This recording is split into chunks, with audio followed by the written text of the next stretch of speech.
Birthday happy birthday ma'am, happy birthday. এই ছোট লোকের বাচ্চা, কেন ম্যাম, পচা মিষ্টিটা ভালো লাগে নাই, পছন্দ হয় নাই? ছোট লোকের বাচ্চা, তোর এত বড় সাহস, তুই একে তোমাকে পচা মিষ্টি খাওয়াইছিস, চাকরের বাচ্চা, আবার তুই আমার গায়ে হাত তুলছিস। তোকে এত বড় সাহস কে দিছে? আরে তোর এত বড় সাহস, তুই আমাকে আবার মারতেছিস? আরে আরে কি হয়েছে, এত চিল্লাচিল্লি করতেছো কেন? কি হয়েছে আবার জিজ্ঞেস করতেছো? এই যে ছোট লোকের বাচ্চা চাকর আমাকে আগে তো পচা মিষ্টি খাওয়াইছে, তারপর আমাকে থাপ্পড় পর থাপ্পড় দিয়ে যাচ্ছে। কি, তোর এত বড় সাহস, তুই তোর ম্যাডামের গায়ে হাত তুলেছিস? কি রে নয়ন, তুই না বলতি ম্যাডাম আমার বোনের মতো, আর তুই তোর ম্যাডামকে আজকে থাপ্পড় দিলি? তোর এত বড় সাহস কে দিছে তোকে?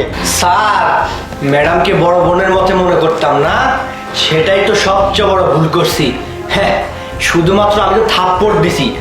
আপনার সাথে যদি এই কাজটা ম্যাডাম করছে, যদি আপনার সাথে এই কাজটা করতো না, তাহলে ম্যাডামকে আপনি এতক্ষণ জিন্দা মেরে ফেলতেন। কি কাজ করছিস তোর ম্যাডাম? এই ছোট লোকের বাচ্চা, তোর কি ক্ষতি করছি আমি? হ্যাঁ বল আমাকে কি করছি আমি? কি ক্ষতি করছেন? আমি তো শুধুমাত্র আপনাকে থাপ্পড় মারছি আর পচা মিষ্টি খাওয়াইছি। আমার জায়গায় যদি আপনি থাকতেন না, এতক্ষণ হয়তোবা আমি জেলখানায় থাকতাম, অথবা আপনি আমাকে খুন করতেন। আপনাকে তো আমি এখনো জিন্দা রাখছি। এই নাটক বন্ধ কর, কি এমন হয়েছে বল আমাকে, বল। কি হয়েছে শুনতে চান? কিরে তুই এখানে বসে আসস, বাদ যাবি না? জামুনে এই যে খেলতাছি, ওই যে পোলা পানি গেছে গামারে থুইয়া। আচ্ছা খেলা লাগবো না। ও দাঁড়া, আঙ্গু ম্যাডাম না, ওই যে আমি যেন কাম করি মিষ্টি দিছি, নে মিষ্টিটা খা ভাই, খা খা ভাই, মন ভইরা খা। আমাকে ওই ম্যাডাম যেন কাম করি। কিরে ভাই, ভাই কি হয়েছে তোর? ভাই কি হয়েছে তোর? শ্যাম, শ্যাম ভাই, ভাই শ্যাম, শ্যাম রে, শ্যাম, আল্লাহ আমি এখন কি করি? শ্যাম, কি হলো ম্যাডাম, এই মিষ্টি আপনার কাছে পচা মনে হচ্ছে? শোনো আরিফ, আমার জন্মদিনে তো অনেক মিষ্টি আর কেক বেঁচে গেছে, এগুলো এখন কি করব বলো তো? কি করবে মানে, ফেলে দিবে এগুলো? না না, ফেলে দিয়ে শুধু শুধু নষ্ট করব কেন?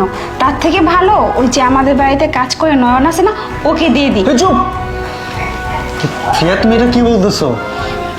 দেখো, ওরাও তো আমাদের মতো মানুষ, তাই না? আর এই খাবারগুলা তো একদম পচে বিষাক্ত হয়ে গেছে, বিষে রূপান্তরিত হয়ে গেছে। এই খাবারগুলো যদি ওরা খায়, ওরা তো মরে যাবে। এই কাজটা করা যাবে না প্রিয়া, খবরদার। তুমি এটা ফেলে দিয়ে আসবে মানে ফেলে দিয়ে আসবা, ফেলে দিয়ে আসো, যাও। না, তারপর ওদেরকে দিলে। চুপ, তোমাকে আমি যেটা বলছি সেটা করো, তোমাকে ফেলে দিতে বলছি না, ফেলে দিবে, যাও।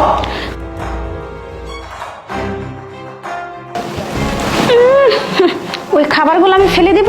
এত টাকা নষ্ট করবো নাকি? ওই খাবারগুলো তো আমি ওই নয়নকে দিব, ওদেরকে দিয়ে খাবো, তাহলে আমার খাবারটাও নষ্ট হবে না, টাকাগুলো বেঁচে গেল। তোমাকে আমি বারবার মানা করেছি যে ওই বিষাক্ত খাবারগুলো তুমি ওদেরকে দিবে না, তবু কেন তুমি দিছো? হ্যাঁ, তুমি নয়নের যে ক্ষতিটা করছো, একটাবার ভাবো যে নয়নের জায়গায় যদি অন্য কেউ হতো, তাহলে এতক্ষণে আমাদের জেলে থাকা লাগতো, এখানে না।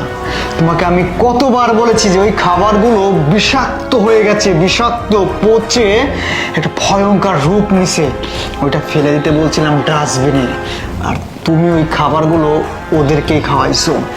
ওর ভাই এখন আইসিইউতে ভর্তি আছে। তোমার কপাল ভালো যে নয়ন এখনো অন্য কারোর কাছে কিছু বলেনি, যদি বলে না তাহলে পুরো ফ্যামিলি ধরে আমাদের থানায় থাকতে হবে। কেন করছো এমনটা? হ্যাঁ, কেন করছো? উত্তর দে।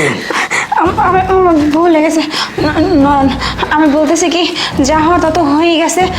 আমরা না তোর ভাইয়ের সমস্ত চিকিৎসার খরচ বহন করব, তাও তুই এই খবরটা বাইরে কাউকে বলিস না, বললে কিন্তু আমাদের মান সম্মান সব নষ্ট হয়ে যাবে। তুই দুটো হাতে পায়ে ধরি ভাই, আমরা সব কিছু দেখাশোনা করবো। টাকা দিয়ে মানুষ কিনতে আইছেন ম্যাডাম? টাকা দিয়ে কি জীবন কিনতে পাওয়া যায়? আজকে যদি আমার ভাই ওই আইসিইউতে মারা যায়, আপনি কি পারবেন আমার ভাইরে ফিরাই দিতে? উত্তর দেন ম্যাডাম, পারবেন? পারবেন না। টাকা দিলে কি আপনি আমার ভাই প্রথমে যে অবস্থায় সুস্থ ছিল সেই অবস্থায় ওরে ফিরে দিতে পারবেন টাকা দিয়া? পারবেন না। আমরা গরিব জন্য কি আমরা কি মানুষ না? আমরা মানুষ, আমাদেরও বাঁচতে ইচ্ছা করে। আমাদের গরিবদের সবচাইতে মূলধন কি জানেন? আমাদের ফ্যামিলি, আমাদের পরিবার, আমাদের সব কিছু। আর আপনি সেই পরিবারে আঘাত করছেন ম্যাডাম। নয়ন, স্যার, আপনি আপনি আর আমারে অনুরোধ করবেন না স্যার। দেখ নয়ন, আসলে যেটা করছে এটা তো আসলে মেনে নেওয়ার মতো না।